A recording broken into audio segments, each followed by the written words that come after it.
Ya koromo giro kamano kuom ketera mogi TV chenro en maro imore sa dek mar otieno kendo wantiere kod mathoth ma waikoni bada kaendi kakineno mano pode mane gwenge mag piny mar Ethiopia mag jok mobedo kwatwa kod kanyo korom gajwang setho lale ka achiel kanyo kod leto obedo kanyo ka ogomba kod Seth Kamio mago matimore pinje mag Ethiopia motelo nwa seloso kod gisa achiel kendo wan gino ni gintiere kod moko mag sefwambo kind sa achiel kod sa dek mar otieno masani mobedo ng'eyo kotenore kod mago matimore e piny Ethiopia. Nyato kotenore kod romo mani kuno ka achiel kod ikruok ne yiero ma ibiro bagi ne kombe mopogore opogore e duol matayo chenro mag AU. Bende nyakwaram gajwang gikone to kauno gol ng'eto ne YT tuma bende osebedi ka winjo burane kuom tiyo marach kod omenda jopiny kinde mane en governors. Kwan MPs kata jood bura 40 gin mago moseyango ni gibiro bedo ka gichako wuoth margi kendo dhi e piny mar Ethiopia.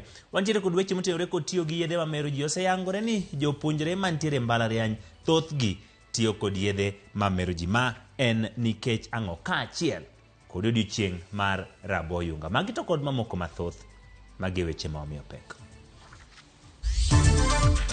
You pay a monthly fine of 51,249,000 equal to 2 times the benefits, and in default, then you serve 7 years imprisonment.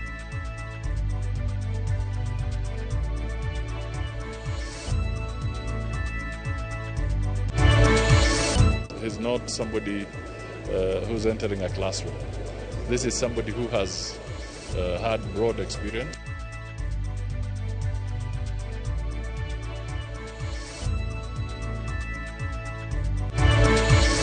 The challenge of drug abuse is not just a threat to public health. It is an obstacle to Kenya's development aspirations.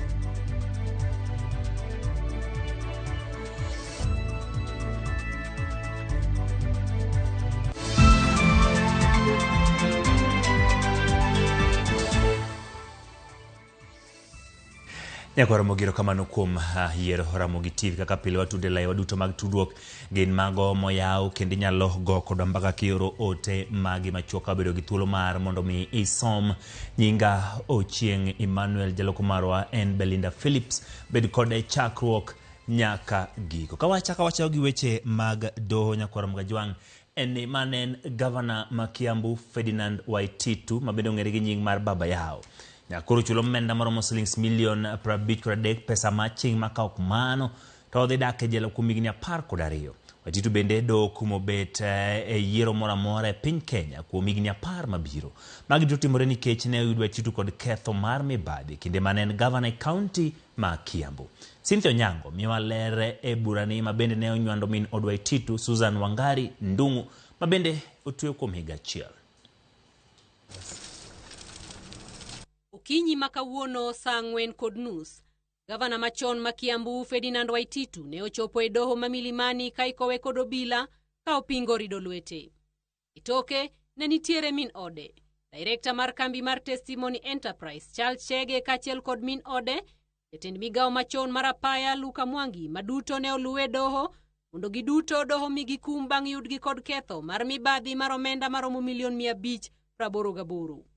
Bang' yudgi kod ketho moting'o bedo kod tudruok maching e lal kod omenda mag japiny, jang'ad bura Thomas Nzioki owacho ni kalore ni omenda ne olal, doho ok nyal ng'uono negi. This case is a typical example of a breach of public trust by the former governor and the chief officer, Department of Roads, Transport and Public Utilities. The offending acts of the accused person were deliberate, inexcusable, and undermines the tenets of good governance. Kaluwore kod ng'eto mar doho, Ferdinand Waititu e kethone duto omiye kum mar higni 12 kata ochul fwai maromo $53.5 kaluwore ni ne oyudo omenda kokalo e chenro mar mibadhi mane kambi mar Testimony Enterprise odonjore kod kaunti ma Kiambu. Charles Chege Mbudhia ma en director mar kambi mar Testimony Enterprise doho miyo kum mar higni 12 kata ochul fwai mar $295.5 kaluwore ni ne othedho bok mabandia mar yudo rak mar loso apaya mane gionge kod rang'iny kod lony mar loso. Luka Mwangi mane en jatend migawo mar apaya e kinde tend Waititu doho miyo kum mar higni 7 jela kata ochul fwai mar $21,000 kaluwore ni en ema ne otayo chenro mag thedho bok mar kambi mar Testimony Enterprise kendo ne ochiwo rak ne kambino ataro mar chik. Susan Wangare ema en jaod Ferdinand Waititu. Doho omiyo kum mar higa achiel kata ochul fwai maromo 500,000 mane ochulo kendo oweye thuolo mondo odog pacho. Beth Wangeshi ma en jaod Charles Chege Mbudhia ma wuon kambi mar Testimony Enterprise bende doho ne omiyo kum. Kinde mag Waititu ne okwayo doho mondo yiene Waititu tere kar thieth ma Kenyatta bang' yango ne doho ni osebedo ka dende lit. Kwayo mane doho winjo kendo chiwo thuolo mondo oketie tim. He'll be allowed to go to a medical facility, perhaps Kenyatta Hospital. Let's go check up. I will not delve into his sickness in open court and in the media. Yeah, there's no problem. Yes. But I'll just be asking that maybe after here he could be escorted for medical intervention. Person have made an order that he be escorted to hospital for treatment, but that is subject to the opinion of the officer in charge of Industrial Area Prison on the hospital or the facility where you can be taken to hospital. I won't mention anything. You shall forthwith be remanded in prison custody at Industrial Area Prison to commence serving your sentences unless you are able to pay your fine. If you pay the fine, you get out or you get out from the High Court. By close of business today or tomorrow, we shall be in High Court to seek those reliefs. Waititu, Luka kachiel kod Chege idhi lornegi e jela ma Industrial Area. To kata kamano, ka okalo kuom kinde maggi, iwacho ni gibiro chopo ywak makende ne doho mamalo mondo dogo winj kwayo margi ewi kum ma omigi kod doho. E ng'eto mar doho ma oywayo fwai mahingo $370,000. Doho wacho ni ma en mar liro it jotelo mahinyo tiyo kod apisegi e nyodho omenda mar jopiny, kido matamogi yudo chenro makare ma en ratiro margi kaka katiba olero. Cynthia Onyango, Ramogi TV, e doho ma Milimani. Kawer gi mago en riwruoge mok mag piny owacho koro kwayo piny owacho mondo mi oru chenro mapiyo maneno kaka fuok ma bro bedo e tok piny owacho ma Amerika weyo sekta mar thieth e pacho kaendi ma bende koro din kaka dwarore. Riwruoge ywak ni kara bedo ni chenro machiwo yedhe kod mwandu mag thieth pod dhi nyime. Chenro mochuno mag pimo tuoche hoche kin mamoko to koro chung gima keto ngima jotuo ahinya to manigi tuoche kaka kahera, ayaki kod malaria kama tek. Simfroso Kenda Nigiler. Jokanye sekta mag riwruoge mok mag piny owacho mayande tie bwo chenro misiro kod piny mar Amerika oko mar lera chiedh nade ma jotuo, jotich kod anyuola mopogore mayande yudo konye sin makamano sechako kaloe. Kagiloso kod jofwambo, riwruoge go lero ni nyaka sani sirikal pok owuok apiaya kendo kete ler chenro mong'ith magigeno tiyo godo e dino fuok ma piny Amerika oweyo e sekta mar thieth. We call on the government to conduct rapid response initiative to ensure all the missed health services and appointments have been provided to avert the possible foreseeable impact of the stop work order. This should be conducted in a transparent manner and information proactively shared with the public on measures being taken to mitigate the impact. Gilero nyaka sani ogana makwan gi romo 35,000 oseyuto tijegi ka ute thieth maromo 120 olor gimanyiso ni jotuo mayande yudo kony koro ngimagi ni kama tek. By the time the freeze order was coming, Kenya had achieved 98, 98 and 94. The fear today is that all this may be eroded. Those gains may be eroded.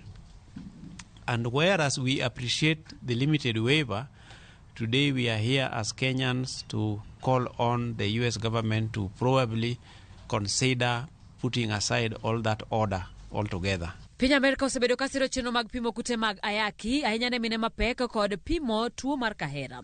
Chenro masani koro chung kaluro nitiere ni tuoche ariyo gi nyalo biro landre ahinya kendo duoko chien okenge mosego e thirogi. Samples have not been taken for testing.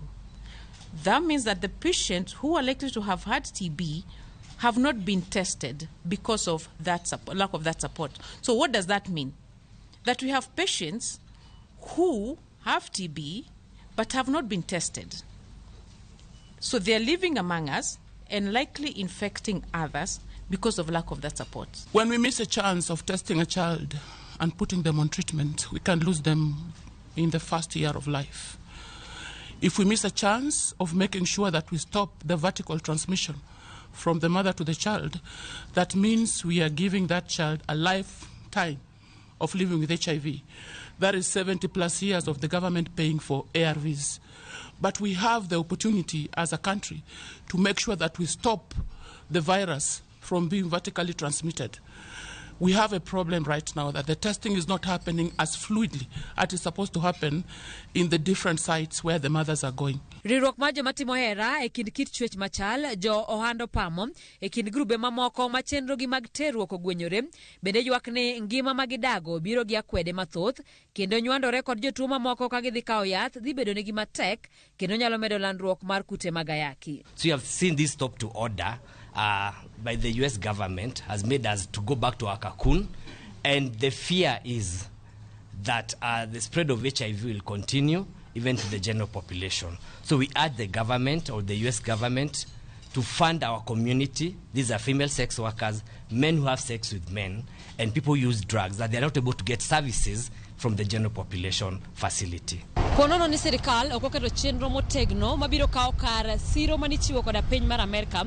Luoro nitiere ni gima dhano matara mayande ogeno kuom chenro makamago dhi bedo kamarach. Simfros Okinda, Ramogi TV. Osiepe jalup jatend piny machon Rigathi Gachagua osechako winjo liet mar siasa. Bamoko kuom giwito lemo mag komiti mar od bura mar Senate e lokruok komiti mag Senate senators abich mawuok e gwenge mag Masawa mosebedo ka siro Gachagua oteng' lwetgi mogo kendo ma lemo mar bedo jokombe mag komiti go. Kaka jafwambo marwa Chris Onoleronwa, jood bura mag ODM wachore ni dhi yudo keyo mabup bang' Kenya Kwanza ma osiepe Gachagua lemo makamago. Auka mar siasa dhi donjo e od bura mamalo kaachiel kod od bura mar Senate e kinde ma idhi timo lokruok ne committees 18 mag od bura juma manyien. Moko kuom komiti ma dhi bedo gi lokruok en komiti mar loso budget mosebedo e bwo jaod bura ma Kiharu Ndindi Nyoro, komiti mang'iyo omenda mag jopiny park, komiti mochung' ne ng'iyo gope mag sirikal mamalo kod sirikal mag counties. Kata odoko ni lokruok e komiti mag od bura en gima timore bang' higni 2.5 mag od bura, siasa mag gwenge mag Masawa wachore ni dhi kawo kore e kindeni. Maling'ling mag Ramogi TV yango ni jo od bura mane okogoyo ombulu mar golo ya apis jalup jatend piny machon Rigathi Gachagua dhi moto e badgi. Achiel kuom josiasa madhi ting'o msalaba mar Gachagua en jaod bura ma Kiharu Ndindi Nyoro ma idhi mayo lemo mar jakom komiti mar loso budget kaachiel kod jaod bura mag Githunguri Gathoni wa Mushomba kuom rem siro chero matero Gachagua dala.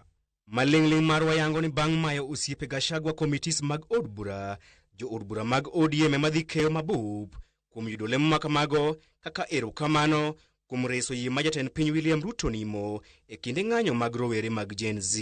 E od bura mar Senate, osiepe Gachagua abich odir oko e lemo maggi mag committees.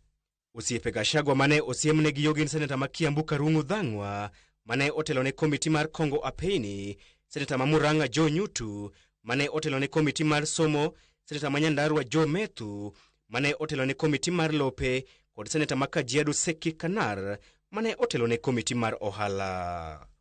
Seneta ma Kirinyaga James Murango mane otelo ne komiti mar pur kod pith bende ne oneno mbulu. E lokruok machielo e od bura mar Senate, seneta ma Homa Bay Moses Kajwang' oyier kendo e tielo mar ariyo ka jakom komiti mang'iyo ka sirikal mag counties tiyo kod omenda mag jopiny. And so I will encourage very robust conversations because that's the best way for us to put the people in county governments in check. Today is not the day for long speeches. Today is just to register the appreciation, my appreciation for the trust that you have put in me. I know that the responsibility at hand is heavy. Considering the constitutional matters that have already been determined by the courts of law, time is ticking. We have 30th of March to conclude certain processes. We will have to be extremely innovative. Kajwang' osingo mar dhi nyime kod keto governors e mbero maliet mar neno ni gitiyo e yo maratiro kod pesa mag jopiny e kelo dongruok e counties. We are going to be quite ruthless with thieves in county governments, be they governors or be they staff. We are not going to be swayed by some opinion polls that we are seeing flying around. The only opinion poll is the impact that the investments in county governments are having on the lives of the people. Indeed, we have been challenged by the majority leader that Senate should come up with a proper scientific ranking criteria for county governments. And I think it is within our ability to do so. We can talk with the Commission on Revenue Allocation to measure county governments on various parameters, not just the opinions of the Auditor General. We can look at their performance on source revenue. We can look at how much they are allocating to development.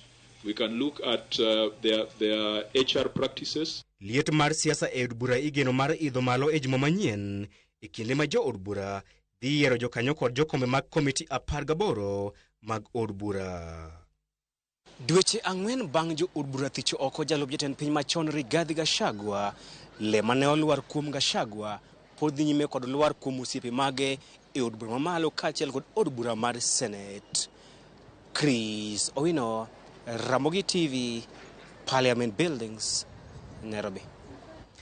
Erokamano Chris Owino komiyowa report kotenore kod lokruoge ma bende koro osechak tim mago e od buche mopogore opogore ahinya to mano mar Senate. Nyakwara mag wadhi achiel kachiel nyaka e piny mar Ethiopia, boma en mar Addis Ababa, kama wach motedore en wach motenore kod chenro mag riwruok mag pinje Afrika AU kaachiel kod weche mag yiero ma ibro tim mag duol mochung' ne tayo chenro mag AU, mano AUC, mano commission. Obedo kanyo ka waloso kanyo kod Seth Olale, noloso kode saa achiel mano mar otieno, kendo nyiso ne nitiere jatend piny Kenya ne osechopo, ogai mar Azimio bende ne ogai mar ODM Raila Amolo Odinga bende oting'o tiko mar Kenya laro kom ma jakom mar duolno mar AU bende ne oseloso. Odana tude kode Seth gie sani nyiswa ni to ang'o moselokore kata wach minyalo miyo wachakre nolos kodi saa achiel mar odhiambo.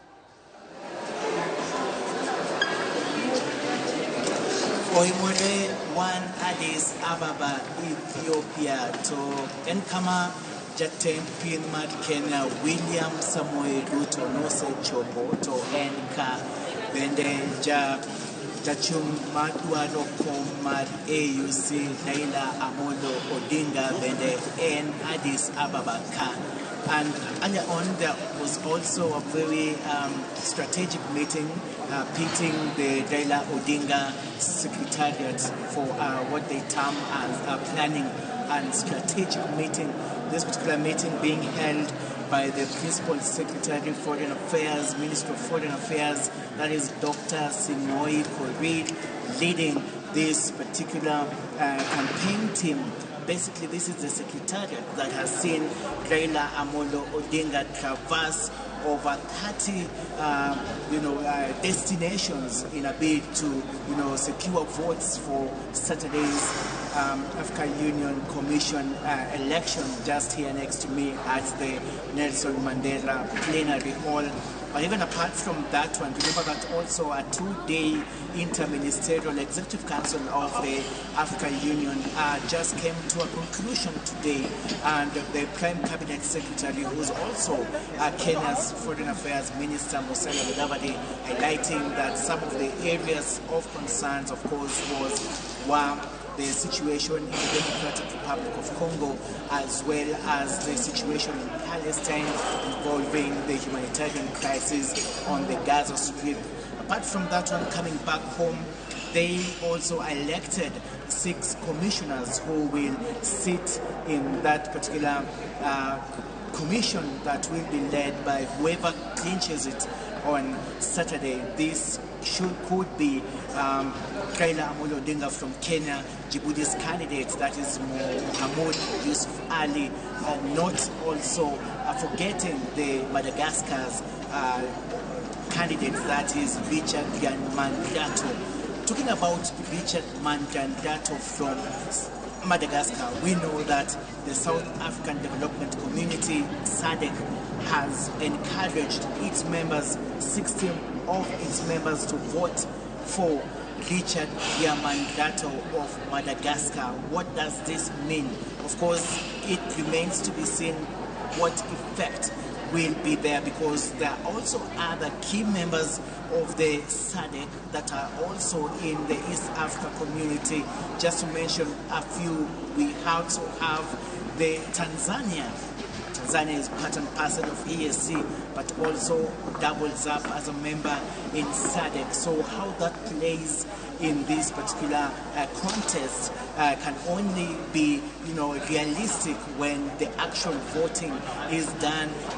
Just next to me, the Nelson Mandela plenary on Saturday, done by none other than the heads of states. We're talking about 35 presidents, 8 prime ministers, and 6 high representatives of the destination states that will be proposed to represent the presidents of those respective countries. So it is game on here in Addis Ababa, where we have high-profile state officials from Kenya talk about President William Samoei Ruto, talk about the Prime Cabinet Secretary Musalia Mudavadi, who's been here on a 2-day mission, an advanced team that attended the Inter-Ministerial Executive Council, all this in a bit of a last-minute lobbying and persuasive contest.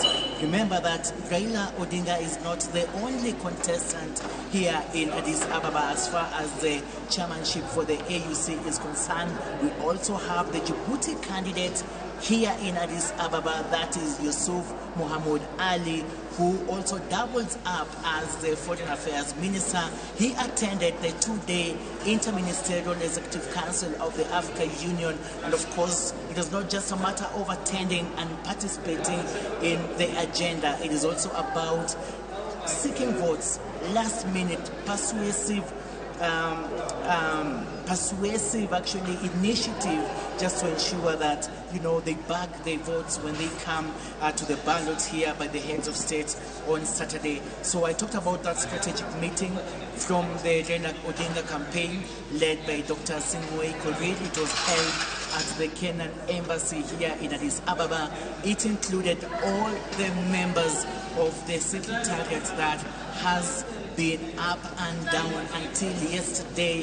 They were in Burundi in a last-minute dash to, have this diplomatic shuttle translate into the much-needed votes needed for Mr. Raila Odinga come the AUC election on Saturday. Of course, we're camping here in Addis Ababa, Ethiopia. We're not only on Ramogi TV, we are on Citizen TV, Inodo TV, Citizen Digital, not forgetting Views Sasa. We're just here, a very big team, competitive, and we'll keep you up to speed as to what transpires here from the AUC headquarters.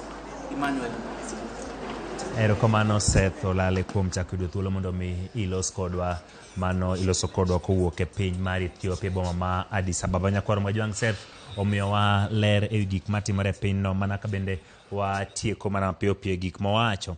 Wacho ni gie sani jatend piny Kenya William Ruto Nyakwaro Mwajwang' nochopo e piny mar Ethiopia. Gintiere e boma ma Addis Ababa. Raila Amolo Odinga bende en jalno moting'o otiko mar piny Kenya duto, kendo bendera ma Kenya dhi laro kom ma jakom maduol matayo chenro mag AUC, mag AU mano AUC bende osechopo kuno. Ne gibedo kod romo mong'ere gi dho ngere kaka strategic meeting, romo bende gichano ka gineno ni ombulu ma bende gisebedo ka gimanyo kuom kinde e pinje mopogore opogore odonjo e agulu margi, kendo jal magisiro gine ni oyudo sir ma chal kamaendi. En mano bende ne ota kod migawo motenore kod tudruok ma pinje maoko, kama bende ne oting'o jogo ma bende osebedo ka ntiere e goro mosebedo kalurore e chiegni iluongo ni pinje ma ok tin ne 30 e Afrika, ka gimanyo ne migosi Raila Amolo Odinga kom ma bende gisebedo ka gimanyo. Bende oteleronwa kanyo ni odiochieng' ma kawuono e kinde mag odhiambo, pinje mantiere riwruok mag pinje Afrika ma milambo ma iluongo ni SADC bende ne okwayo jogegi mantiere bor riwruok margi, gin pinje 16, mondo mi ka oyie to gigom ombulu kamoro achiel ne jalno bende ochung' mawuok e gwengego, mano Richard Randriamandrato, mane ng'ato bende ochung' mawuok e pinyno mar Madagascar. Par ni jal machielo Mohamud Yusuf Ali en mana bende wuok Djibouti, jogo bende laro komno. Ibiro paro kanyo ni ibiro yier ji 6 commissioners auchiel e commission no mano mar AUC ma bende biro tayo chenro mag AU. Gin gik mathoth, bura ma kamano ne otelie kod Sing'oei Korir kaachiel kod mbetre ma piny Kenya, piny mano mar Ethiopia, ka bende ji duto mane ntiere goro mane ochung' ne weche mag manyo ombulu ne oyoro e burano. Ni gintiere kod chenro mar bende gitiyo gi sani gimanyo ombulu nyaka odiochieng' manyoro mane gitieko e piny mar Burundi kapok ne gidhi go tach mano ma bende timore e piny mar Ethiopia. Seth Menino oleronwa kanyo ni gie sani Migosi Raila Amolo Odinga ok bi loso kod jofwambo. Kinde ni ibiro tem lomb pinje ma iwachore ni pod ok oseyanga ahinya ni to gibiro bedo ka giluto ombulu kon mane. Omiyo mago gin moko kuom gigo ma wabiro bedo kanyo ka wang'iyo kendo luwo machiegni. Ramogi TV biro bedo kanyo kod thuolo mar bende kelo gigi achiel kachiel, Citizen TV ka achiel kod Inoro to kod kamoro amora ma wantiere kod wenge wa kaendi. Omiyo dhiambo masani antiere kaendi kod Senator mar county ma Migori Eddie Oketch. Adono go kode mbaka kotenore kod weche mag omenda miwacho ni county nyalo bedo ni pod iwacho ni godo ma pod ok gichulo mago pending bills gi dho ngere inyalo chulgi nadi kata inyalo tim nang'o mondo gik makamagi odwok piny e counties. Kata kamano kapok wadhi kanyo dana arwake kendo machiegni mana mapiyo ka penji Senator ni to iwinjo weche ma Seth owacho nokowuok e piny mar Addis Ababa. Kendo jatend piny Kenya William Ruto chopo kuno, ogai mar Azimio Raila Amolo Odinga bende nitiere kuno, goro mar Azimio bende ne oketi mondo mine tachen ni bende kuno. Gipachi kaka jasiasa gi sani to ka bende pinje 16 mowuok e riwruok mar SADC osewacho ni gikwayo mondo ng'at mawuok e riwruogi mondo gone ombulu. Ma bende nitiere kaka nyalo yungo weche mag ombulu koseparo nang'o nikech campaigns to nosetimo. Mokwongo kamano ahinya Ochieng' kendo amoso oganda johala nan tudo ka kuma giwinjowa thuolo moko koda maendi ni Nyasaye ber kendo Nyasaye maber no endo batel okegone jakom Raila Amolo Odinga osegore ne piny matek kendo ng'eni koro oseyirie bado odhi gore ne Afrika mangima. Wach ma Seth owacho endo en adier ni kech region ka region manigi jogegi maendi ok en gimoro ma onego bed ni kelo buok moro amora nikech gima timore ga wach mag AUC gi eki en ni osego ombulu gi kamaendi kinde ka kinde. Onego bed ni jakom miyiero madhi chung' ne AUC kogo ombulu mokwongo onego bed ni yiere gi 2/3 mag jogo duto te mag ombulu. Actually en 2/3 mag membership ni wan gi pinje 54 ma gin jogo eko ma members mag AUC mag AU. To koro onego bed ni mondo mi oyiere ka jakom onego bed ni yudo 2/3 mag ombulu go eko te. To gima timore ga pile pile ka waseno nyaka ne los migawo ni endi en ni ji thoro ga bedo ni gitemo matek mondo mi gi support joma e region gi e okang' mokwongo.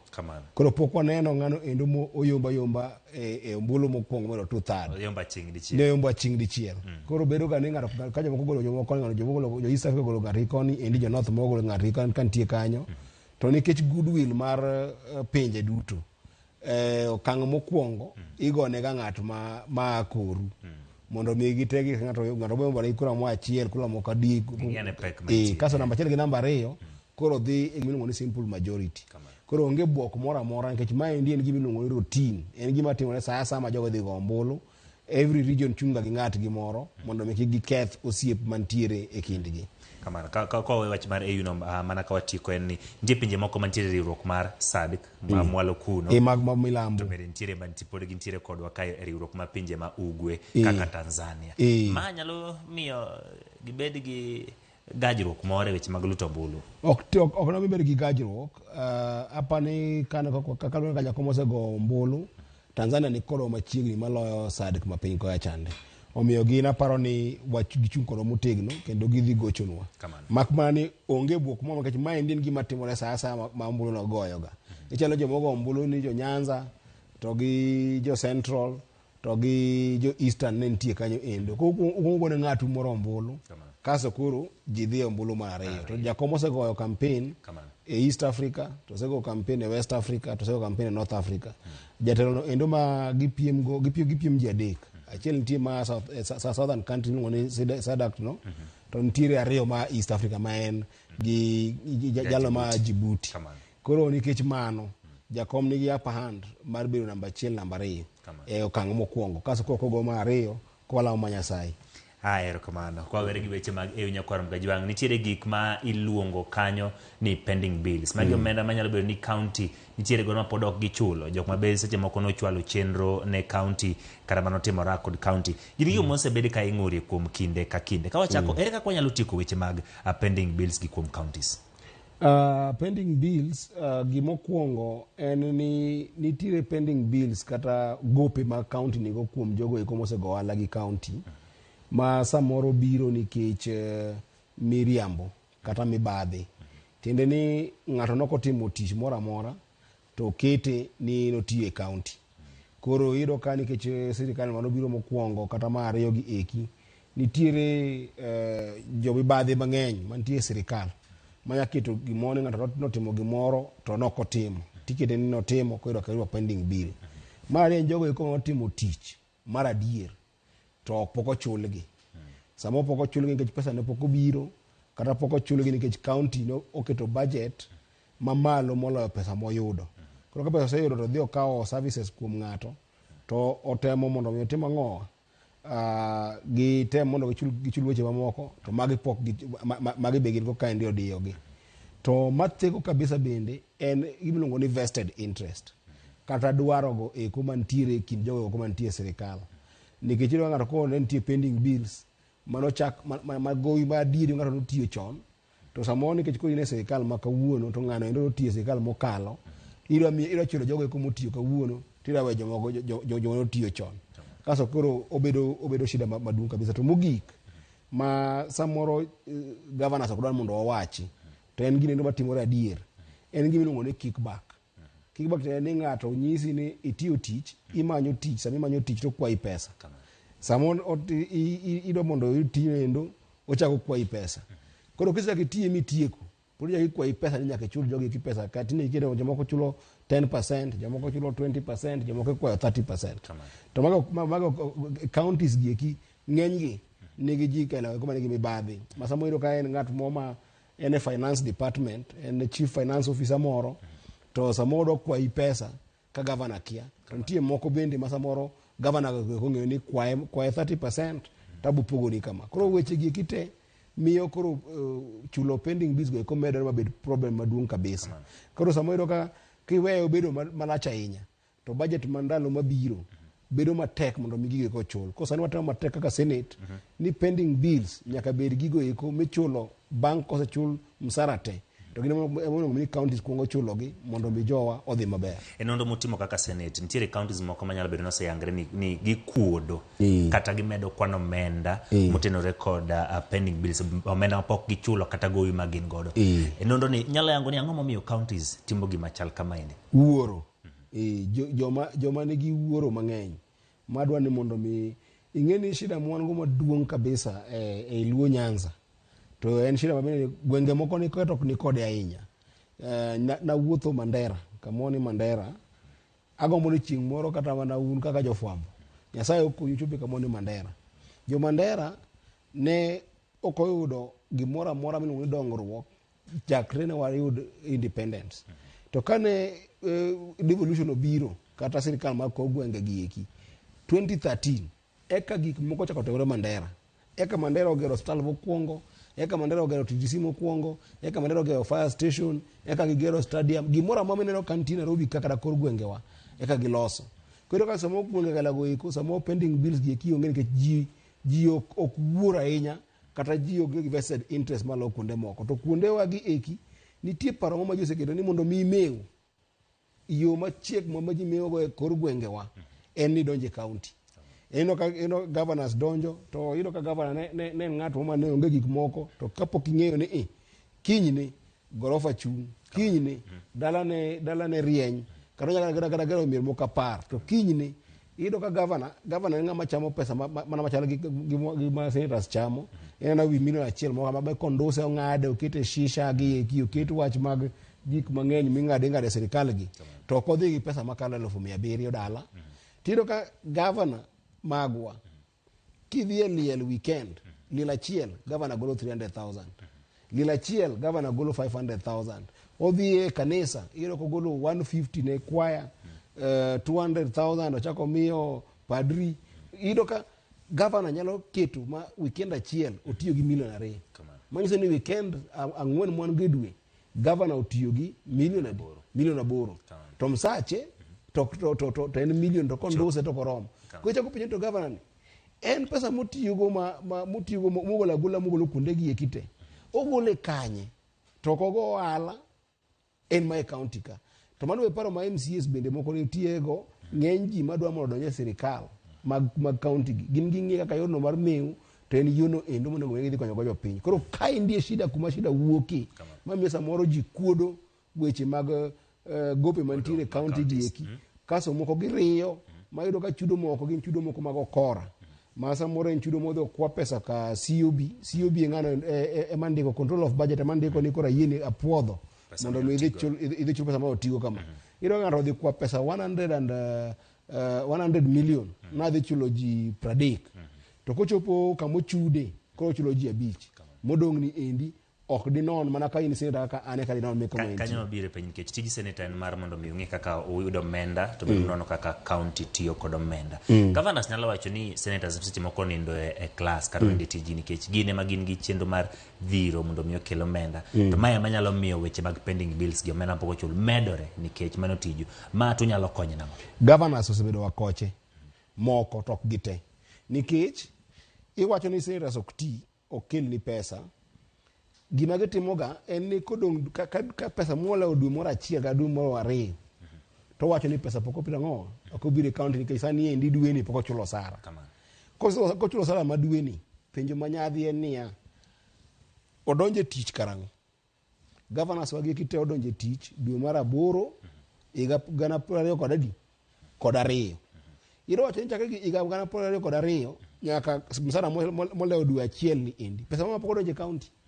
Pesa donje county. Samoro ka dwe machiel moyo pesa mang'o pesa obire. Adieri mantie en ni kaka ne okolo Migori county. Kigo kwan pesa te moseto nyaka ne terwa e od bura. Igo kwan mag pesa ma waluongo ni equal share. Igo kwan ma waluongo ni additional revenue. Ichak igo additional allocation, revenue allocation momedi gi sirikal mopore gi pesa ma gipogo kindi gi sirikal. Ichak igo kwan ma World Bank kelo ka achiel koda osiepewa ma oko kaka ambassadors moko kilo pesa moro kama. Ichak kwan ma governor choko. Ina kaka Migori county sani endi governor marwa choko. Osuru ma governor choko. Governor choko sani endi Migori county ochoko osuru manyadhi milion 500 kod 12. Manyiso ni kigo higni 2 gi nus. Ochoko e higa. Milion 500 kod 12. Koro kata kiwacho ni higni 2 gi nus mosekalo gi eki nigo kwana ni milion 500 go eko. Manyiso ni e higni 2 go eko te governor mar osechoko 1.5 bilion achiel kod nus. Pending bills ma Migori ing'eni en pesa di 1.7 billion. Winja maber. Pending bill ma Migori en 1.7 bilion achiel nukta 7. Koro iyudo ka pesa mosedonjo e lwet governor ochomo 20 billion. Tiwacho ni pesa pok obiro e county. To senators osedhi gore ne pesa gi eki mochoro pesa gi eki kaka Migori en 20 billion nyaka nwabi. Koro 20 billion mosebiro ni endi ok nyalo chini dwe achiel ma samo msara moro leo ne omiyo pok chulo pending bills. To dwe achiel ma msara michulo Migori dwe achiel samo tin ne kata mana milion 300. Iseyudo bilion 20 dak ichul pending bills gi dhogi mar omenda ma county osebedo ka chulo no. Governors osebedo ka wacho seche mo governors mopogore kata kwa tiyo gi mar Migori ni omenda mabiro gi chulo godo mana osara kende, to ma bende osethiro weche mag timo dongruok ne oganda kata timo chenro mopogore mag dongruok. Chien ka inche gi wacho ni senators seche moko chung to sewo gi lakini ok oywa omenda no mowinjore gi kinde mowinjore. Mit ka pending bills gi bende bedo achiel kuom gik mamiyo koro dongruok gi tim makare ma ginyalo tenore. Ing'eni ineno osiepna ma kisomo ka ondik nang'o? Office of the Controller of Budget. Ondike ne ng'a? Ondike ne Senator. Senator Eddie Okech donge. An ok ahero propaganda. Katang'o ni list mantie ka indigi ekite. Magi barupe moa kuom Control of Budget. Control of Budget en ng'ama governor marwa ndiko ne barua mondo mi otim ang'o? Omiye pesa. Iwinjo pesa mwasekelo. King'iyo kaka Migori County iro ka nyicho wadhi romo gi governor marwa wacho ni en pending bills ma en go te nyaka sani en 1.7 mano to wawinjore wach. Tiyudo ka higa ma governor marwa otiye 2023 gi 2024 kuom ranyisi Migori County. Higa no ma governor obede gi pending bill according to en gi report gi jogene mar bilion 1.3. Manyiso ni kigo kwano chakre iga mane devolution chakore nyaka gana 22 pending bills gi en 400 million. Iwinjo shida mantie kanyo. Manyiso ni shida ok en pesa mabiro. Shida en budget ma okwambatana gima dhi mbele. Manyiso ni MCS wa ninde tich. Nyaka beni MCS wa komi budget di mondo kelne gi e assembly mana pacha okawacho ni ng'ato nyisa kata nango matimore kechamba bede assembly ago kwano ne gima somo. Nyiso ni ko kelne MCS magwa budget to ikalo budget mamalo moloyo gima pesa magidhi yudo kwa maging'eni gidhi yudo mar adier. Mano namba 1. Namba 2, kido ka pending bill omedore e higa achiel no kende 1.2 billion 1.3 billion. To nyiso mar ariyo ni nyaka bedni cabinet meetings jok bede piny. Nyaka bedni mano governor ema beda ne piny nitimo ng'owa ng'ado bura ni mae gima dhi mana ka kuro onge cabinet meeting moro amora ma ji bedo ni yawa ang'o mon gi pesa ni to pending bill kama endi onge kama nyiso ni onge planning madhi mbele counties machalo koda mago. Mano shida maduong'. To shida maduong' mogik masamoro nyabedo ni governor ni lwete kata joge nego kuma timo weche mag omenda e county accounting offices mage e okoche kata manigi mibadhi. Iyudo ka governor Migori nyisowa ni a pending bill 1.3 billion magi report ma en mowacho momiyowa officers mage momiyowa ni owacho ni e higa achiel mokalo nyaka koro wantie dwe mar ariyo ni endi osechulo 1.1 billion achiel nukta achiel. Mondo mi chul gowi mag jogo e kuma en gi gopegi nyaka indik ne jomina na nyisigi control of budget. Ok nya chulo gowi e ofukoni nyaka indik ne control of budget minyise ni an gi gowi makama adwa chulo invoice mare commercial account mare madhi chulo kiseyie na timo mikawa invoice no chalo kama. Koro ka governor owacho na kaka senator ni akawo 1.1 billion achulo higa mokalo ni tadhi e COB record tapenjogi ni yawa gopete mag Migori County ma governor osekwawen pesa di to onyisa ni en 357 million mia dek kod prabich kod abiriyo. Mati nyaka sera penjo koro million modong wiye madhi 800 gi ichulo gi nade? Ichulo iko e ofukoni kose gire to ingine penjo governors ara mondo governors chak ng'iyo kawuono ma Migori kwa chak Migori governors ma Nyanza to governors ma Kenya tema winjo nikech wan oversight Kenya mangima. Senators ok donre ko ikidwa komi ng'ato kaka Eddie Mukratego kochung' ni dwaro kom mar governor en gima pinte bo winjo obochalo kaka kolino gima timore Addis Ababa ma jakom ni en gima piny te bro winjo. Samo penjo gigi eki ok wapenji nikech wan gi personal vendetta kodi. Wapenji mondo watim prudent use of resources nikech jabedo kana niko kikia to officers magi nyalo keto ma mwandu kethore. Kata mi kum ranyisi king'iyo reports man go kagi mag report na mag report mag governor omiya mage to COB omiya mage to auditor general bo omiya ta ng'iyo gi kaka gichal gi te. Governor ma Migori nyiso ka ncha wadhi Migori ni osechulo achiel kuom pesa mochulo go eko e higa mokalo en 184 million. 184 million ni endi kano otimo request mag gite tiro no kwa ni dhi chul jogope 161 to kimiyo report moa COB to gi moa IFMIS to 154 million no ochule te ne ji 41 matini kwan jomoko machiegni 120 mano kwago nying-gi okochulo.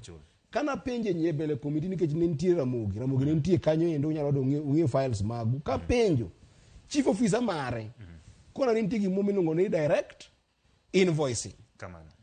Anyisi direct invoicing ok nya yieni nikech isetero nying ji 161 emomiyigo pesa kowuok ang'owa ng'ano endo mapuodho maiso ni kochopo ir jogo eko ma nyaka chul e IFMIS nyaka chalre.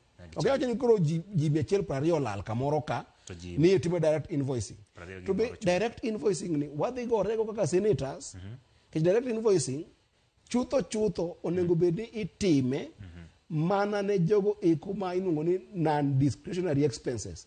Jogo ma jotich, musara, kata gigo eko ma ni statutory deductions. Pesa madhine NHIF, NHIF, NSSF, pesa machalo koda mago. Nikech gin list margi ok lokre dwe ka dwe. Gin jomo ndike county, gin gi contract margi, COB nigi nyinggi. To kenya wacho timo direct invoicing ni wuok ni dhie gimiluongo ni commercial account dhi chulo jogo eko magopegi onge. Nyiso ni nitiere oledhi moro kanyo ma dho ngere luongo ni voiding. Magi duto timore kendo iwacho ni useyango kaka senators kaka senator wa Migori seyango gima chal kama. Gino kenge mage makoro kawo mondo mudin rode machal kama ma omenda ma jopiny lalie to kinde mabiro obo yang maber laimi ibiro chulo godo omenda mago mag pending bills kaachiel kod ni omenda go tigo makare kaka senator nikech mani tij senator. Okinge adek. Mokwongo ok wan e witch hunt. Gima kizungu wacho ni we are not there for fault finding. Wan e gima ni fact finding. Tiende ni wabiro mondo wang'e adieri ma wach. Koro okang' mokwongo en ni wa avoid siasa. Wadho bedo gi governor piny mwanon record ni report ni wacho kama, report ma COB wacho kama, Marota wacho kama. Moketwa yanga maonge gimoni idwa dondori gi governor ni idwa dhi go siasa iliel kada go siasa makama. Kise winjo record ma ono kaka report no chal.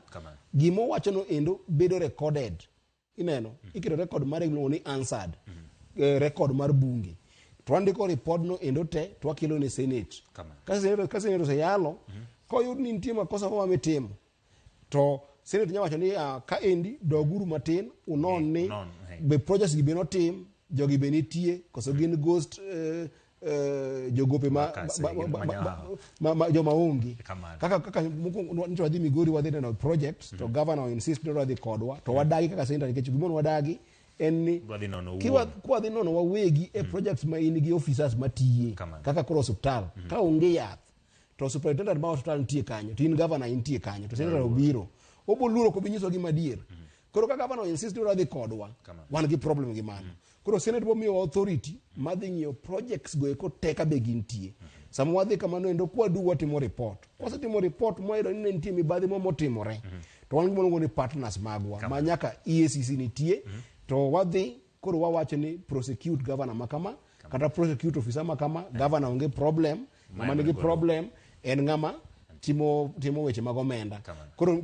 wanono mago eko te kaka ma Migori sani kaka wachake en project mwadhi timo kaka committee no endo mang'iyo omenda e senate manyaka wang'e ni ang'o momiyo pes mag joma tindo matimo mawanda mag alot pok ochul ka ing'eni ka ingi bill mar 1.7 billion to ng'enygi gin 500,000 1 million 2 million nyiso ni joma ng'enygi gin jo ohala matindo tindo ma samoro okawo loan kamoro kata uso lope moro kata uso diel to koyudo kony moyudore kitiyo gariyo modongo nikech kinde mantiere wacho ni gin yore adek kitieko mogik ewi wachni adwa wacho niya governors magwa wach ma senators dwa deal go mag pending bills ni en gino endo ma mokwongo onyo jo ohala mamiyo ka jomoko dere kendo tho nikech gikawo gope mang'eny mar ariyo omiyo pesa ok bed e county nikech ka ok chul ji e county to koro pesa ok wuothe kind oganda e county piny otwo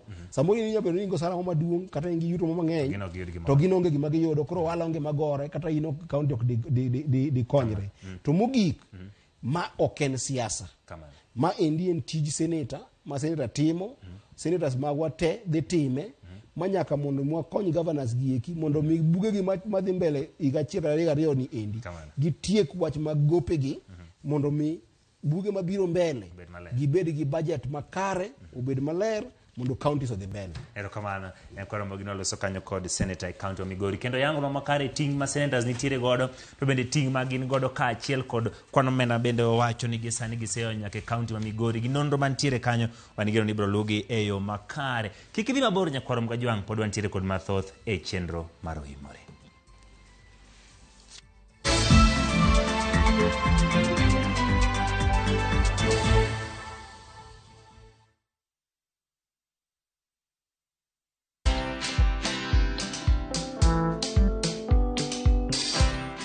Mabrother, chekini story fulani la penjuzi mtani record manze.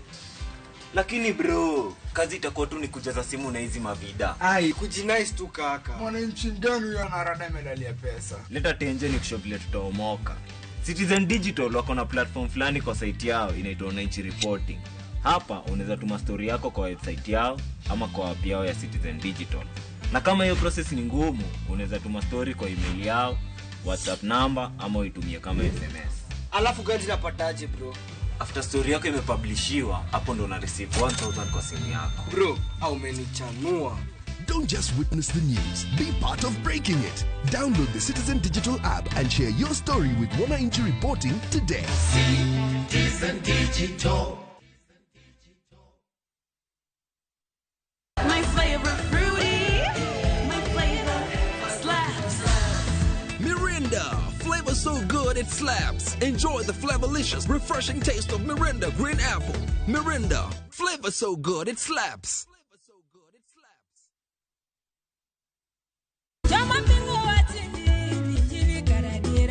Kar chakruok, wach ne nitie. Wach ne nigi Nyasaye, kendo wach ne en Nyasaye. Jumapil e chenro majiwo yieni, chenro maketo chunyi machiegni gi Nyasaye. Juma ka juma wakelo ni wach man gi teko, wach makelo geno. Ma oken shoya, ma en kanisa, mae wach Nyasaye. Kawariwore kachiel kod jotich Nyasaye mamoko, mochiwore, mowal kendo mogwedhi. Okodeo hiki kit chwech kata kanisa ni. Injili kalo. Kokelni kod an jatich Nyasaye Ben Otiende. An Roda nyar Kokitmo. An Ken the DJ. Wan kai nikech injili mitnwa. Wan ka nikech herane mosiko. Wan ka nikech in. Injili kalo, Manera Mugi TV.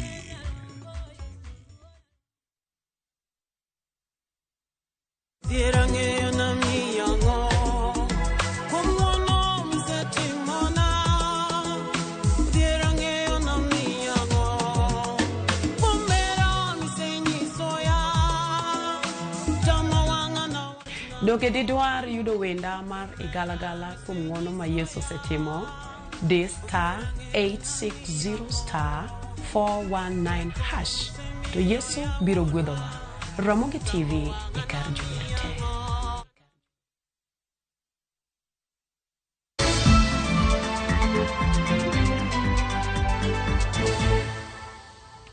Erokamano kuom medo keto Ramogi TV chenro mar oimore. Duol marango ratich oganda Ombudsman nomiyo jotije apis machulo omenda mar utaya ne jotije mapacho ka ndalo 60 mar tieko midhiero masani okwako sektano nono to gibiro yangogi kaka jogo ma ok owinjore obede apisi. Ma wachi gi director mar duolno Charles Dulo moyango ni nitie jotije mamoko 144 ma pok ochulo omenda gi mag rutaya. Lidio Okeo nigi ler. Okinyi mar tich ang'wen, jakom duol marango ratiro mar oganda no ochopo e apis chiwo omenda ne jogo moserutaya kama ne giyude ka jotije moserutaya ni kod midhiero kaluwore ni kawo kinde malach kapok ochul gi omenda maggi. Nilipewa hapa. Ati namba ionekani?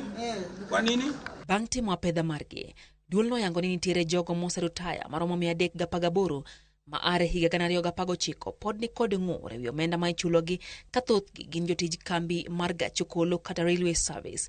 E kwanno, ji 174 oselos wechegi mag chudo ka 144 pod rito mondo giyud konyruok. Mugambi Ngera ne en japuonj, nyaka nodhi e rutaya pok ne oyudo omenda mage mag ahiri kata obedo ni osechwalo boke duto madwarore. Nilikuwa nafuatilia Ngrashote bibi yangu.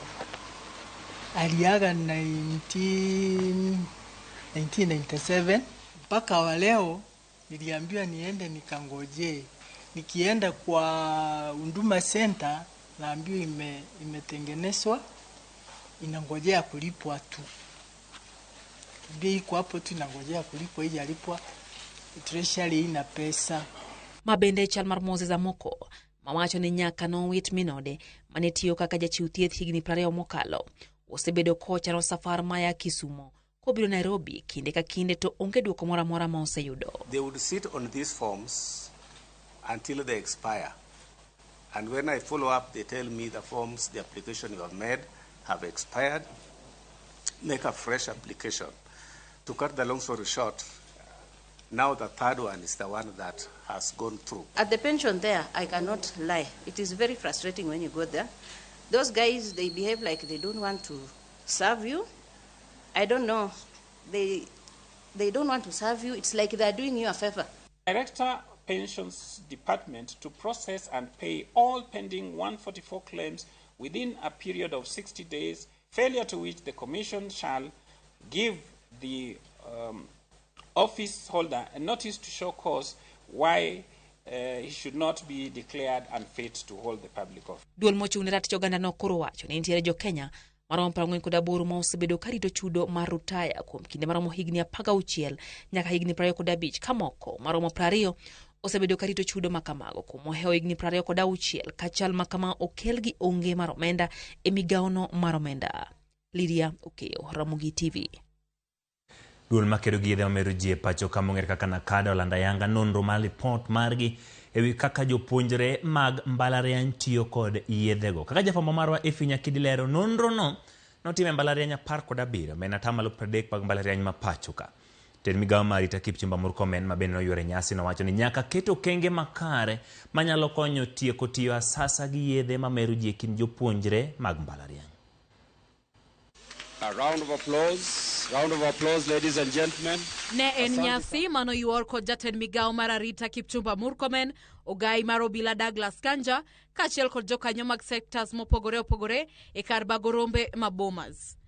Kaluwore gi lipot manochiw ayanga kod duol makedo gi yedhe mamero ji Nakada, atamalo 9.5 ma jopuonjre mbalariany piny owacho tiyo asasa gi yedhe mamero ji kipimo gi atamalo 8.3 ma jopuonjre e mbalariany ji giwegi.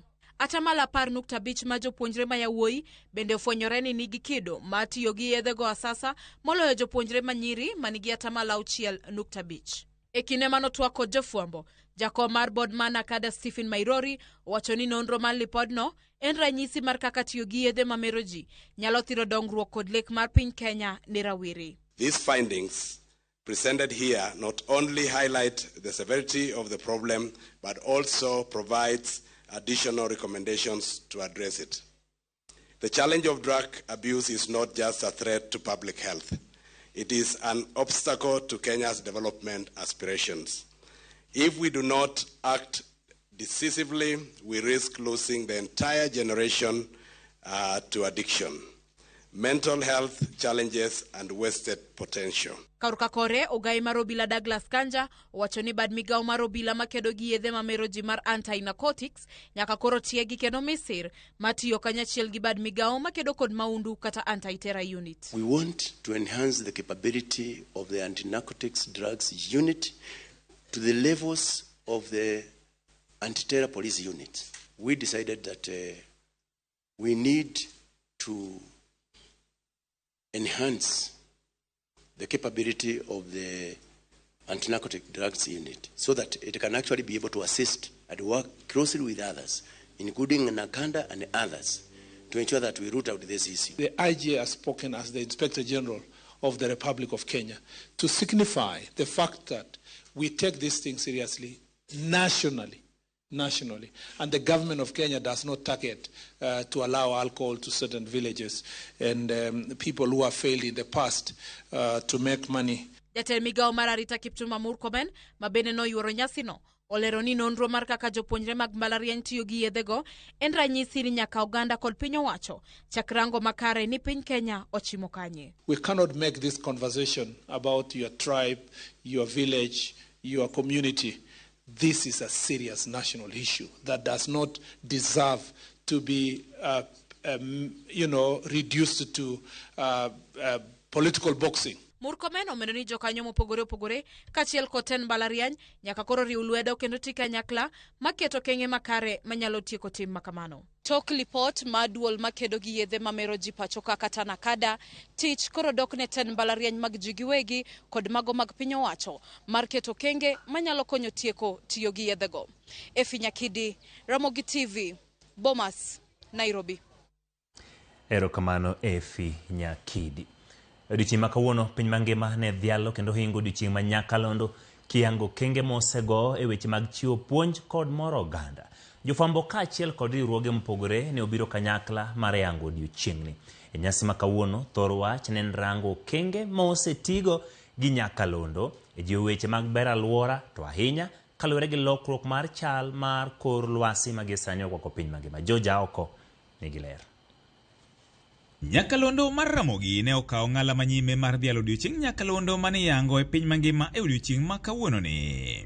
Our role as a media and as radio is to make sure that we do enough sensitization. E studio mar Ramogi, Victor Otieno Makajuma ne omiyo wasigande e wuodh nyakalondo kaachiel kod midhieche mosekale. Selondo ma wuodh stations maromo 2 mar adek en Ramogi ka makoro bet adwa gware sani koro lawo higni 5 gi dire kanyo. En nyasi mabende ne obagi kuonde mopogore pacho ka e kaunti ma Mombasa, jofwambo mag nyakalondo ne oyango ni adieri radio osegoyo okang' e chenro mopogore magitayo mageto chiwo puonj kod moro jowinjo. Chon dala kocha chaende radio ne gima noluor makata mana baba ukane gi radio to noko yieni malumulo radio nyaka en obiyo yawo nyaka sani. To koro seche mo wayango dichieng' ni bende to waparo joge wa mane omiyo wagombo kata mondo mi wabed jolendo. Ramogi na achiel kuom jok mane omiyo wa mijingo mondo mi wabed jolendo, kamotinga gawo patrobas, kamotingo Charles Odhiambo, to sani wan gi jok mabende pod otegno. Kulikuwa na watu wameweza kuachwa nje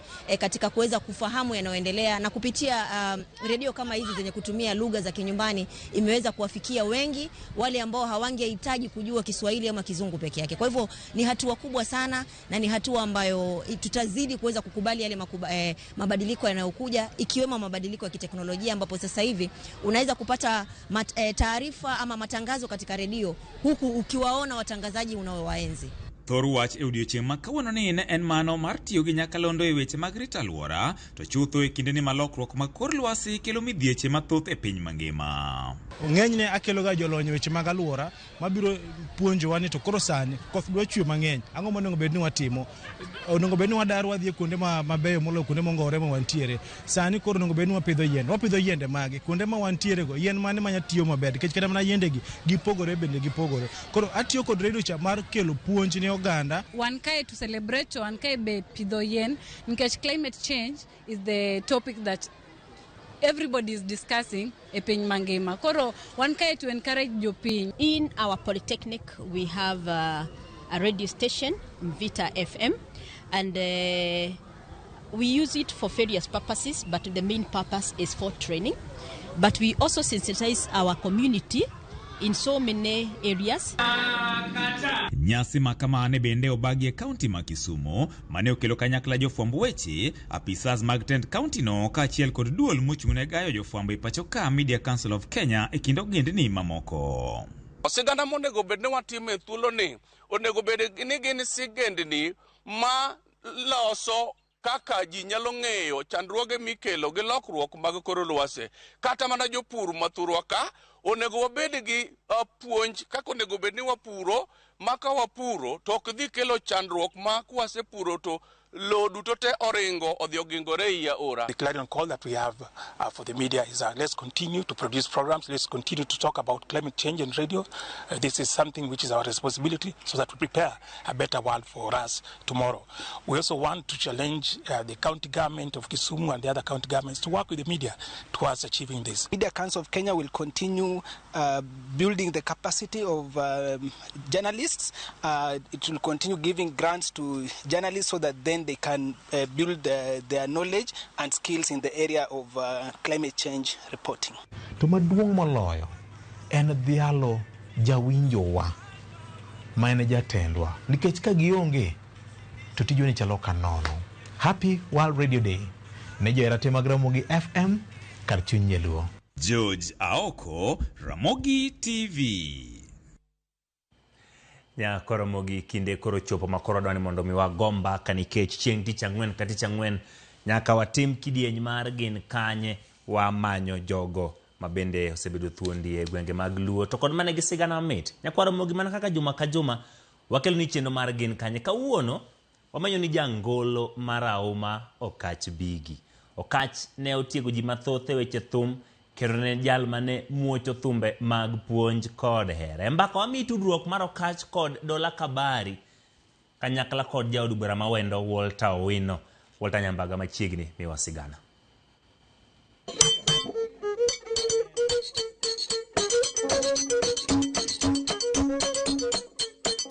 Okach Bigi.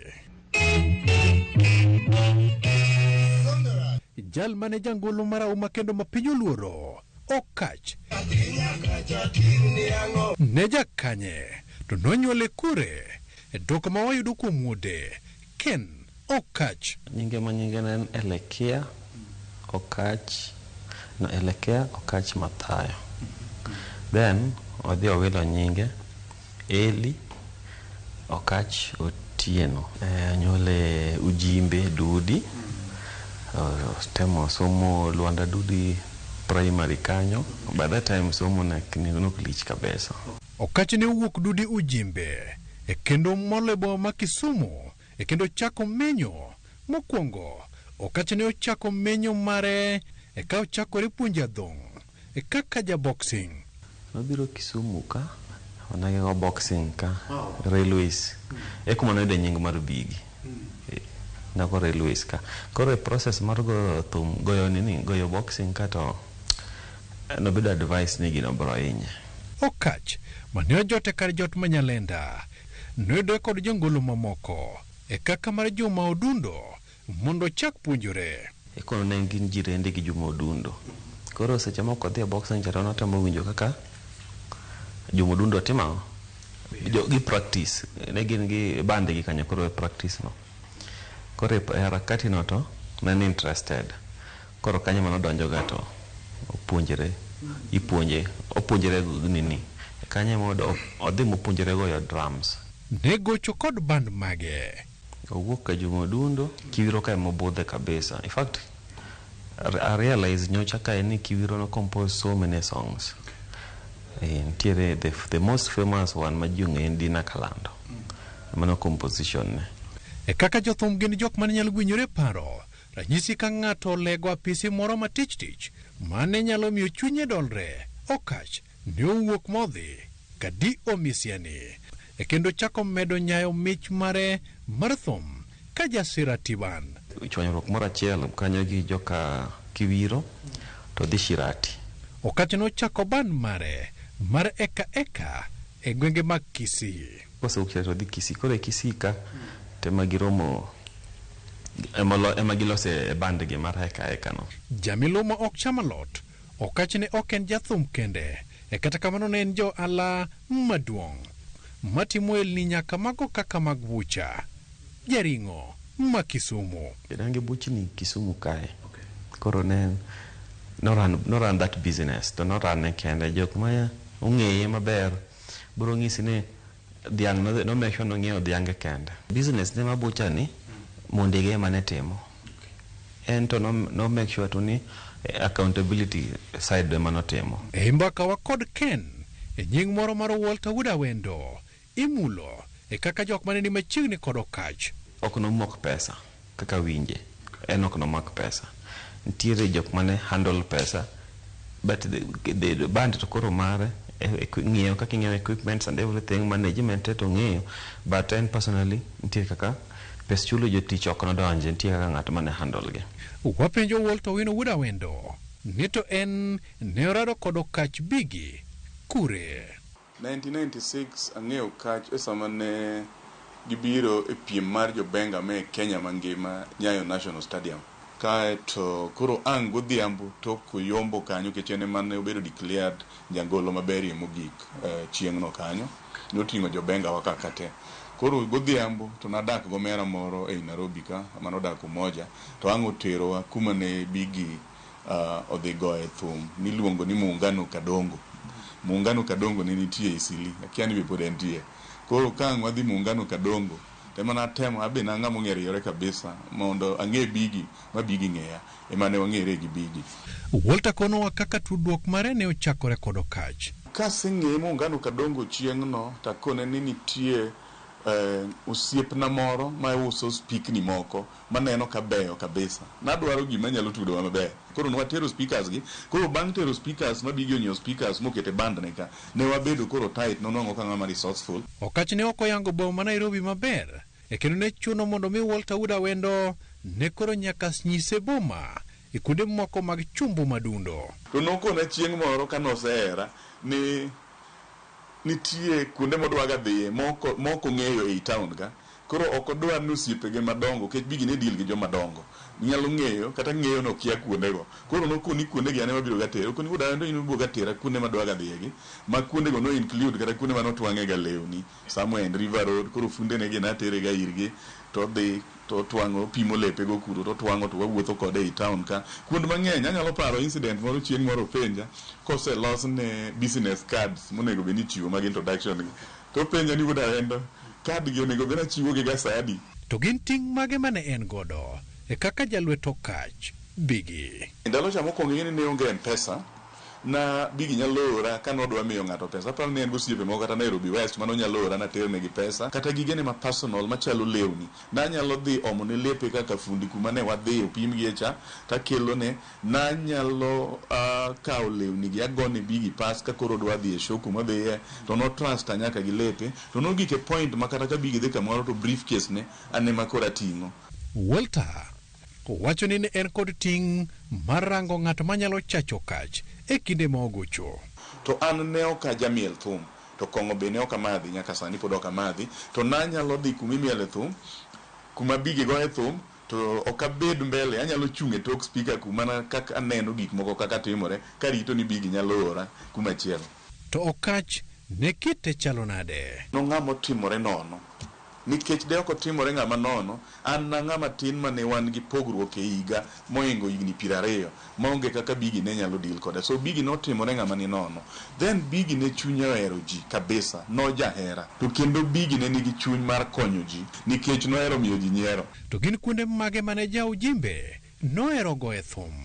Eastlands nodak ga kamoro ni Nyalgunga ne nitie ga opposite Moi Airbase kocha kaeto no ohero gocho Makuti Park kamoro ne nitie ne Rib Shack Makuti ahinya koro Makuti ka to koni kuma kano goye thum to rome gi jo grade no luongo gi jo grade watu wa maana joma dito thoth gene ni kuonde go so Eastlands no nyalo go thum kamoro nitie ni Club Bomas cha Umoja Market kanyo be no dhiega mang'eny Uruma no nyalo go thum Safe Life ndalo no kata Safe Life pod nitie to gi kuonde mamoko.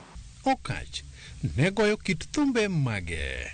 Bigi ne wero ng'ama nitie ka no wero nyako to en nyako mong'eyo ka no wero dichuo manopako kaka samoro tiyo maber to en ng'ama ong'eyo kaeto wende negi sama nanene kako chuogo gigi no ochiko gaite e wende machon mag Dr. Nico anyalo paro ndalo no gi thumbe Franco moko machon obedo gi radio moro matin kata radio cassette moro matin so seche ma en kende kata room ne to nogo ga gigi to kona ni okawe ga beats moko monyalo dhi tiyo go e loso wer then thothne wende ge no chuogo ko bet kende no kona ni kata gotieno konindo to paro ka kiwero ng'ato and kinyalo winjo thumbe Bigi mang'eny ka nogo gi to nochalo ng'ama go mbaka. Bigi ne omako lwet Walter e kendo konye nyaka manyo keja kendo chako ngima e boma. Akora dare odomera manadak go Umoja adhi e ot moro marum achiel Kariobangi adwa chako ngima to kora biro nyiewo gik madhi dak go town to Bigi nikech be nateri kuonde ng'iepo be koro wuotho kode e town kae paro go kinyi saa 4:05 otera kuonde manyiepe kora nyiewo mattress gi utensils moko kora go mattress ni goka adhi go kumidhe matatu number 14 madhi Kariobangi to koro in the process kwa chomo number 14 ka to atuomo bana jago moro gi mattress to bana ni ka mattress otuomo to gore mana piny to kose gore piny to mra gi ywak ni wahinya kochungo malo to chungo mana ni kora chule to mattress emotuome koro nomako dho Bigi gimotimore e Nairobi mokawo siling 200 omiyo kuyuno mondo kik weche bed mang'eny. Kalore ne Walter ne nie ngimane mathoth okonowa kaka Okach ne tuo ne ochakore. Bigi ka tuo ochakore to nochakore ni tiende kuot so tiend Bigi ni kane kuot koro tere osuptal to tok tiende ni weche matindo koro nodhi ga Masaba Hospital. Masaba ka ne un Masaba ma Dr. Mumanyi gi the late Mrs. Mumanyi ne jomohero Bigi kendo nosiepe ne kabisa koro jogi nokawo bigi ochako thiedho Masaba Hospital to kendo ne gikawe ka nyathigi nomiye room moro aparo ni kene ne third floor kech nadhiga kanyo. Koro bigi ne ochakore ni tiende ni kato koro dhi e dende te koro ne gi tuoche mopogore opogore ma at some point aparo ni kapok otho to kata wenge bigi koro nodhi kuma koro dinore. Ma kata samo tuoni ni nwang'o ka nitie kaka bigi ni e ward to temo mondo joge ne funds ge to entertain. Ma nitie chieng' moro anyalo paro ndalo makoro mogik gi ka bigi tuo to gole e ward gotieno ka thum no losi Makuti Park South B mo gol bigi e ward ka gol ne pi manochuoe to ter bigi South B dhi go thum to bigi otemo wer kabisa to tamore bomo wer ne ni otamore no wero bende moro mane chunyo ero manotho ka ok record na Adhiambo Nyako Bura. So Adhiambo Nyako Bura ni bigi otemo struggle go motamore to kawe oduoke gari. Anyalo paro nikech ne wantie sama nitingo bigi duoke gari onyisa ne ang'is jogo kik ower Adhiambo Nyako Bura neno mana kosewuok e compound no sedhi kech en wendi mani chiegni kode. Tuore for so long. Chako bit matuo alafu tiende moro no dhi obet develop mokuot. But time no go benite no go bedo am no na ngado. To no tamre ni mano ok nyatimre. To chieng' moro gik moro chako goye to kotere yaga kan kanyo to tika de yoto to pass. Oparo kaka ne rito jatuo musiepne seche moko ne bedo matek. Nokoni tiende ni rewni no temo koro kuot matin gi pat tiende kucho koro tie bigi ni nanyalo kwenega kadhi kucho tatemo fwadhe mondo oyud yamo koni kana kwene to winjo maber kabisa so ne wan close. Gin kit osiepe mage mane Okach oketo machiegni. Anyalo paro ni bigi ne nigi osiep kendo mane iluongo ni Naftali Otieno. Naftali Otieno is a retired military officer. Bende ne gama licha ahinya Air Force kajacha. Bigi na kaka koni alia bigi ne nigi osiepe mang'eny eiye ka. Kata osiepe bigi ne ok gin ji ajia. Osiepe bigi ne joma dongo. Ken miyowa kaka jok mane miel ne bigi kaka jothum mage maratipo. Mane piro ga odwa mang'eny manya paro. Nen Akoth Nyalela manto gi Ajakinya Josare. Nogo to gi frequent visitors e ot. Okach ne ohero familia mage kaka min utene Ruth Nyargi Lawi, Nyargi Odondo, kanyakla kod Mary Nyar Nyakach. One thing nohero school mabe nokonya dwaro ni nyathine moro amora go thum. Mano kwan kwadongo to every person manitiere ot nodak ji mang'eny wan nyithindo ariyo. Manyuolo nyithindo 4 but ariyo notho koro dong' 2. Koro 2 gi nodak ji odwa ji ne bet ga over 10 but kibiro kaponi noteri e skul idhi skul to ng'e ni skundi ne midich kik ing'e owacho ni kata ogeta ne moko luwa piny kik ikwany. Okach bende nohero siasa to mana mapiny piny. Siasa nohero. In fact but late time koro ka koro dhi ni ka ema nonya realize ni nonyalo ng'ere gi politicians gi maber. Nying mar Wuda Wendo Dede to kane wadhi e thum ka kana se introduce myself ni bigi ni ajasa kwa mawendo kocha to nying mar Wuda Wendo to Okach ni ema nomiya ema nochako luonga na Wuda Wendo kapod an gigi ni matin chien kanyo go. Koro nying mar Wuda Wendo nowuok kuom Okach bigi kae to ginga Wuda Wasi opike kato jothumbe mamoko pike. Kama ne oike jathum higni mosekalo ne ok en kama long'o kod nying mane oweyo kaluwore kod kit siro maduong'. Familia teo mar loko kit picha kama ne oike Okach bigi kendo gisani gidwaro sir mondo med los kanyo mondo bed emko mar nyiso sigand jangolo marauma Okach bigi. Nyakora Mogi erokamano kuom bedo kode chakruok nyaka giko. Jata chenro mari kuom thulni duto ne en Walter Nyambaga wuod Koweru. Thon ka ji dhi kendo ka ji duogo oriti masani.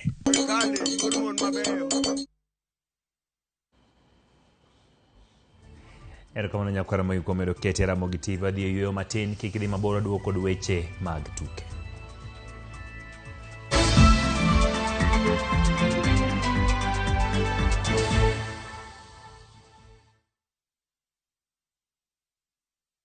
Treat Treat your loved one to a magical Valentine's escape from February 12th to 17th, 2025. Experience stunning views at Dubai Frame, visit Dubai Creek Harbour, explore Miracle Garden, enjoy a desert safari and Marina Dow cruise with dinner, and a romantic Valentine's dinner at Al Dawar Revolving Restaurant.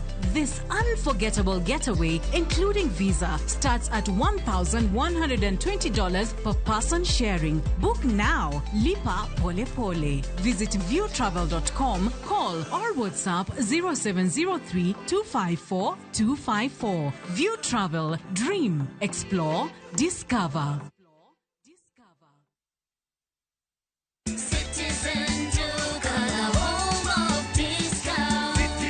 Fuel your day with Citizen Duka and Quickmart. Get a breakfast snack pack, mandazi, egg and samosa at only 95 shillings. Or lunch pack, boas and soda at only 145 shillings. Simply dial *487*5#. Choose your item, pay and pick up at your nearest Quickmart. Citizen Duka, your home of discounts. The home of discounts.